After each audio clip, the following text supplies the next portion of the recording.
नमस्कार। आज हम गोता लगा रहे हैं एक ऐसी दुनिया में जो हकीकत और जादू के धागों से बुनी हुई है। गैब्रियल गार्सिया मार्केस का मशहूर उपन्यास 100 साल का एकांत।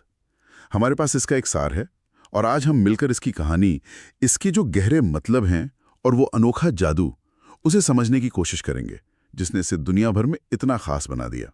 ये कहानी देखिए 1967 में स्पेनिश में छपी थी और इसने जादुई यथार्थवाद को एक नई पहचान दी।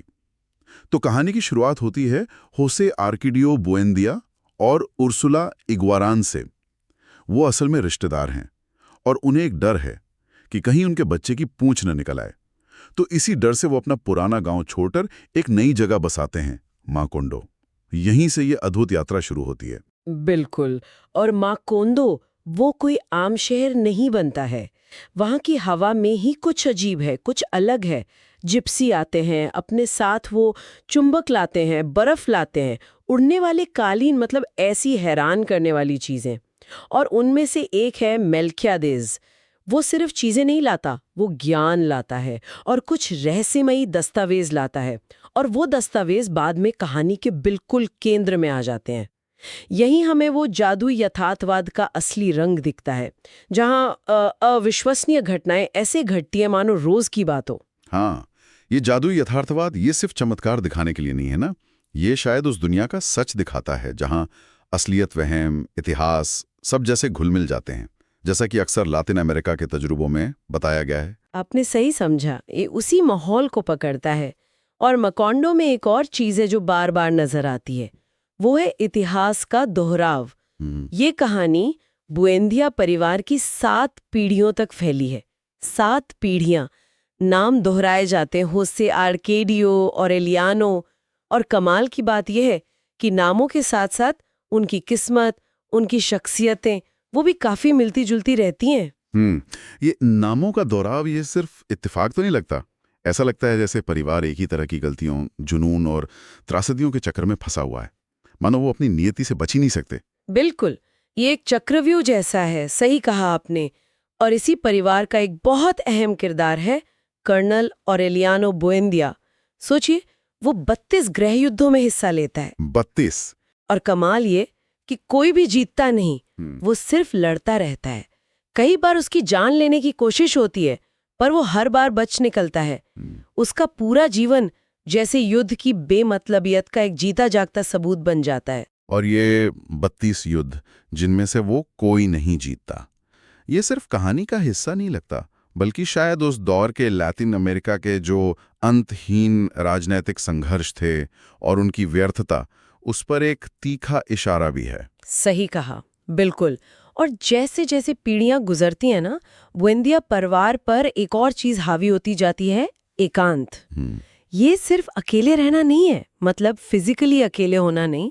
ये किरदारों के बीच की दूरी है, गलत फहमियां हैं, बात ना कर पाने की मजबूरी है।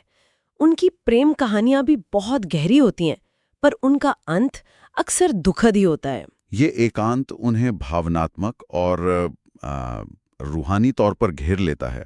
ये इंसान के स्वभाव और उसके अकेलेपन पर बहुत गहरी बात कहता है। ये एकांत का विचार, ये वाकई बहुत गहरा है। क्या ये सिर्फ किरदारों का आपसी अलगाव है, या फिर पूरे शहर का बाहरी दुनिया से कट जाना, वो भी इसमें शामिल है? दोनों ही बातें हैं। बिल्कुल। किरदार एक दूसरे से कटे हुए महसूस करते हैं, और मकंदो शहर भी, वो धीरे धीरे बाहरी दुनिया से अलग थलग पड़ता जाता है। जैसे जैसे उपन्यास अंत की तरफ बढ़ता है, शहर और परिवार दोनों का पतन नजदीक आने लगता है। और फिर अंत में आता है वो क्षण, वो क्लाइमैक्स, जब परिवार का आखिरी सदस्य और इलियानो वो उन रहस्यमयी दस्तावेजों को पढ़ता है जो मेल्कियादेज छोड़ गया था, और उसे पता चलता है कि उन पन्नों में तो पूरे परिवार की कहानी, उसका भाग्य सब पहले से ही लिखा हुआ था। हाँ। और जैसे ही वो उसे पढ़कर खत्म करता है, वो भविष्यवाणी पूरी हो जाती है। बिल्कुल। और उसी पल माकुंदो शहर और बुएंदिया परिवार का नामो निशान वो दुनिया से ऐसे मिट जाता है जैसे वो कभी थे ही नहीं। तो अगर हम देखें इस उपन्यास के मुख्य विषय क्या हैं, एकांत, वक्त का गोल चक्र और इतिहास का दोहराव, वो अनोखा जादुई यथार्थवाद और एक परिवार की विरासत का बोझ, ये सब कुछ है इसमें। इसी उपन्यास के लिए साहित्य का नोबेल पुरस्कार भी मिला। ये लातिन अमेरिकी साहित्य और जादुई यथार्थवाद का एक मील का पत्थर माना जाता है। इसकी वजह कई हैं मेरे ख्याल से।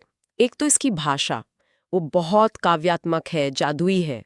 दूसरा, जिस गहराई से ये इंसानी रिश्तों को, अकेलेपन को, प्यार, युद्ध और इतिहास को देखता है, वो कमाल का है।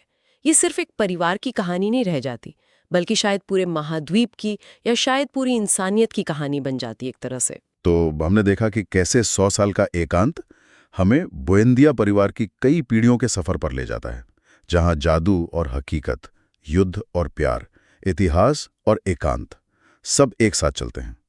और कैसे समय वो खुद को दोहराता सा लगता है। और यहाँ एक सवाल है जो सोचने के लिए रह जाता है। क्या वाकई किस्मत पहले से तय होती है, जैसा मल्कियादेस की पांडुलिपि बताती है? या उन किरदारों के पास कोई रास्ता था उस चक्र को तोड़ने का, अपनी कहानी बदलने का? ये सवाल शायद पाठक अपने साथ ले जाता है सोचने के लिए।